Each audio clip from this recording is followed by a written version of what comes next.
Friday, everybody. You hear the music, and no, it's not Wednesday. It's Friday. And it is time for your Berkshire Hathaway bi-weekly podcast. Joining us again today in the studio, your realty expert, John Brodeen. And we're going to have words with John right after this. Look, if you're feeling cramped, uncramp yourself. And you won't feel overwhelmed by the idea of selling your home while you buy another. And you won't come down with a case of the, oh no, what have we done's? Because our network agents have the expertise to see you through the entire journey and get your family where they need to be. Now, let's go get you home. All right, and we are back with your realty expert, John Brodeen. Here we go, your Berkshire Hathaway bi-weekly podcast. John, it's Friday. You got any big plans for the 4th of July weekend? I think we're going to probably go over to my parents' place and hang out with them a little bit. I've got a friend leaving town, so if he's still figuring out what he's going to do, but planning to do some stuff with him too. Maybe break out the Blackstone griddle and grill a little bit. Yeah, you got one of those? No free ads. Yeah, I do. I'm thinking about getting one of those small ones for my boat. Yeah, I've got a couple buddies who are really into fishing, like the tabletop ones. Yep. And they take them with all the time. Use them all the time, hunting, fishing, whatever. So are you a fireworks guy? Are you going to be out there blowing stuff up or not? If I did that in my house in town, it might be a little frowned upon.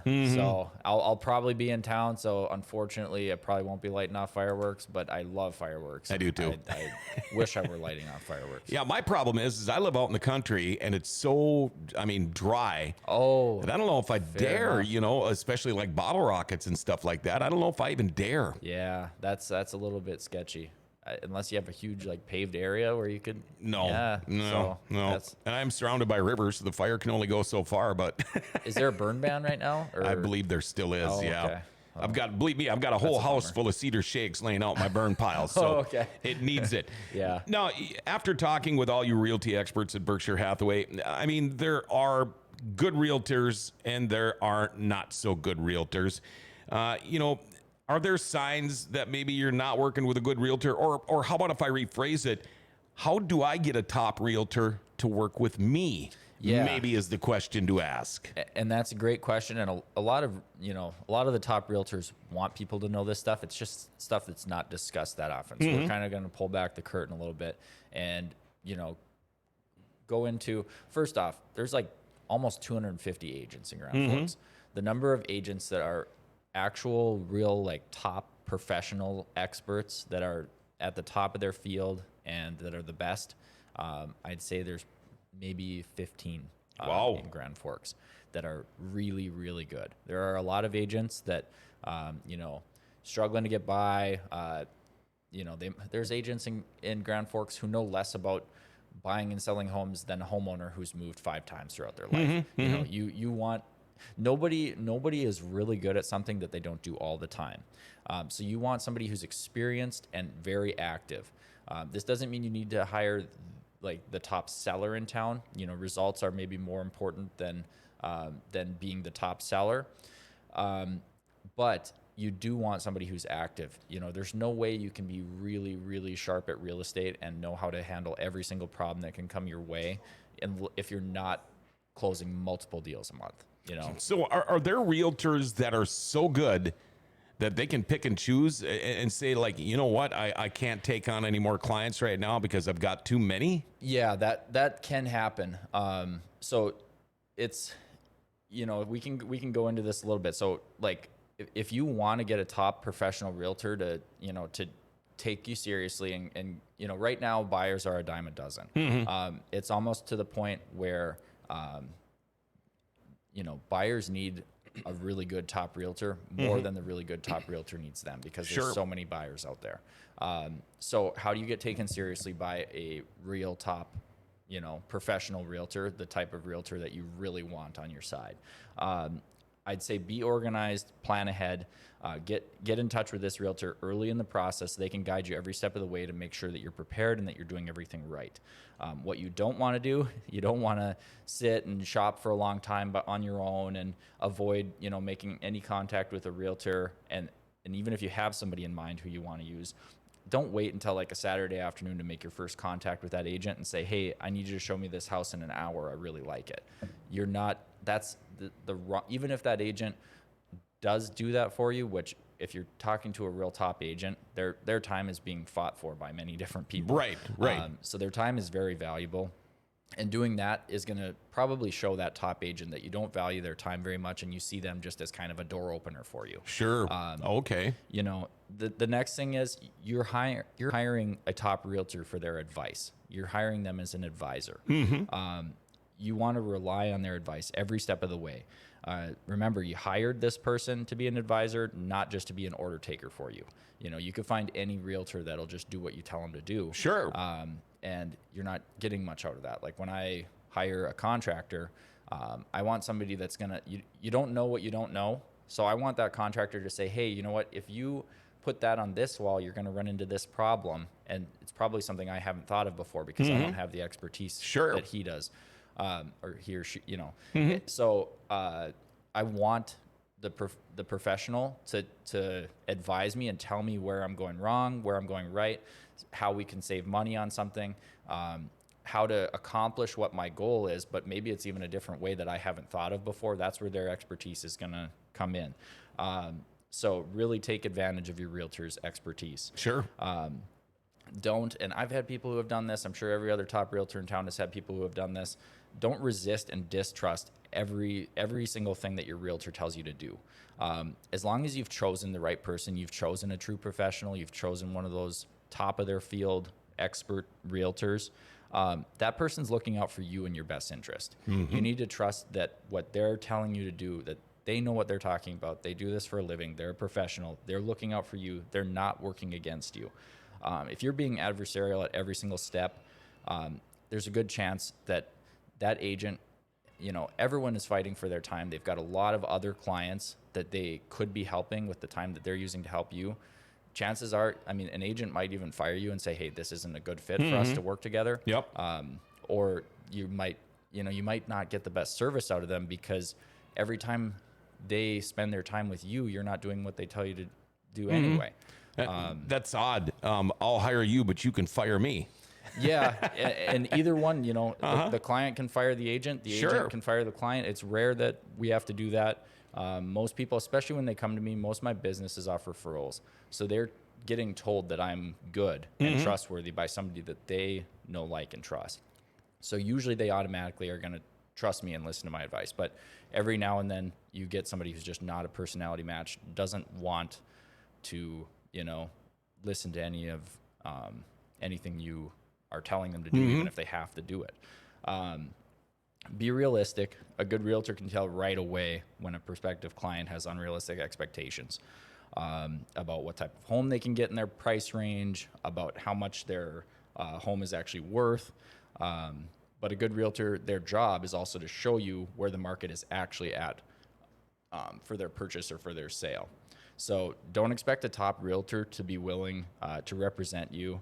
If all you want to do is like lowball super attractive homes that are fresh on the market, like they have a million other buyers that actually do want to buy a house that they can be showing houses to. So if all you want to do is go into houses that have multiple offers and offer 30,000 low, there's literally no chance you're going to get them. Sure. And that's not going to be a way to, you know, the theme here kind of is how to get how to get the best service out of a top agent. Be a great client to them. Yeah. Right. And that's not how you. Because, you know, a great agent should say it like they see it. Exactly. You know, they're not just blowing smoke up your, you know what, when they tell you, you know what, you should probably make these changes on this house. Because believe me, I know. Yeah. And I know you get the people that are just like, yeah, whatever. Yep. And sometimes it means breaking kind of uncomfortable truths to them. Like they might say, oh my gosh, if we do a new kitchen in here and if we spend $70,000 on this house will easily be worth $350,000. And sometimes I have to say, well, here's the thing. It's only 2,600 square feet. The highest price per square foot sale is X amount.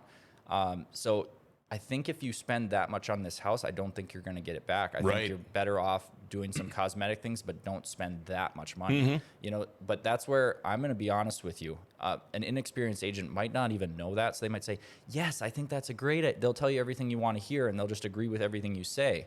Like if you're working with a designer and you have ideas and they just agree with everything you say, Yeah. you're like, what am I hiring you for? Yeah. Like I want you to tell me like, hey, John, that's not going to look good because these two things are going to clash. I want, you don't know what you don't know. I want them to tell me what I'm missing and what other options are out there for me. Same thing with a really good realtor. And it's the agent's job to educate you on the market, but it's your job to be willing to listen to their expertise and advice.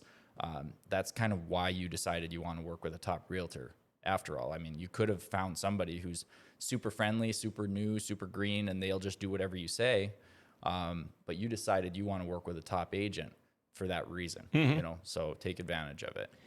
And you are considered an independent contractor. Is that correct? Yeah. And I know, like, if we wanted to see John Brodine's face out there advertising or whatever, put it on a big billboard. I know you are responsible for that. Yeah. But I'm wondering, with something like this, especially when you're considered a realty expert, I would think word of mouth would be like probably about the best advertising you guys can get. Yep. I track where all my deals come from. That's usually either the first or second highest source of business for me. Every year is referrals from people who have used me, who refer me to people that they know, like, and trust. And that's great. I love working with those people. Yeah, and if you're not a good realtor, that word is going to get out, and pretty soon John Brodine isn't going to be selling houses anymore. That's the way it goes. That's 100% the way it goes. Word of mouth. And then the final thing is how to be a good client to a top realtor. And this might sound obvious, but exclusive commitment. If that agent is going to commit their time to you when they've got other clients that also want their time, if they're going to commit their time to you, they want you to commit to work exclusively with them. If you are just, whichever agent picks up the phone first, that's who you're going to have show a house to you. So you have no loyalty to any particular agent. You're just bouncing around and using them to open the doors for you. If a good agent knows you're doing that, they're not going to work with you. They're not like that's unfair to their clients who are exclusively committed to them. Sure. So exclusively commit to that agent. Make it a real relationship with that agent. It's the same thing as like a dating relationship. You don't want some, you're not going to exclusively commit to somebody who's not exclusively committing to you. Yeah. It's So very similar to that. you want to be, you want your realty expert to give 150% on either finding you a home or selling your home, but you also expect the same out of them. Yep. And, that's just called teamwork. Yep. 100%. It's trust, it's teamwork. It's all of that. So, you, like I said, so these are some of the things where you might be working with a less experienced agent, and these are some things that you probably don't want. I mean, obviously the best agents are usually busy. Somebody might be tempted to use like the super approachable, friendly agent who's the fastest to respond, the most persistent in their follow-up. But this could also be a sign that agent's inexperienced or unsuccessful and is kind of desperate to try to make a sale because their real estate career, they're trying to make it work, but they don't have that experience yet. They don't have that expertise yet. And obviously good agents should still be responsive, but they might be in a meeting when you try to call them the first time. So send them a text message. It's something where the agent who's the most friendly and eager to earn your business, not if that's the first person you meet, it's easy to want to just work with the first person that you meet. But take the time for yourself to do your homework and make sure you pick somebody who's going to be really, really good. We talked about this before. You want an advisor, not an order taker. You want somebody who will stand up to you, and be honest if you're missing something or if you're coming at the process with the wrong approach. If you use an agent that'll just do whatever you say and you can kind of play them like a puppet and take advantage of them and whatever, chances are if there's an experienced agent working for the other party, if you're the buyer and there's an experienced agent working for the seller, that experienced agent is also going to be able to play that weaker agent like a puppet. Right. Right. So you want somebody who can be honest and stand up to you.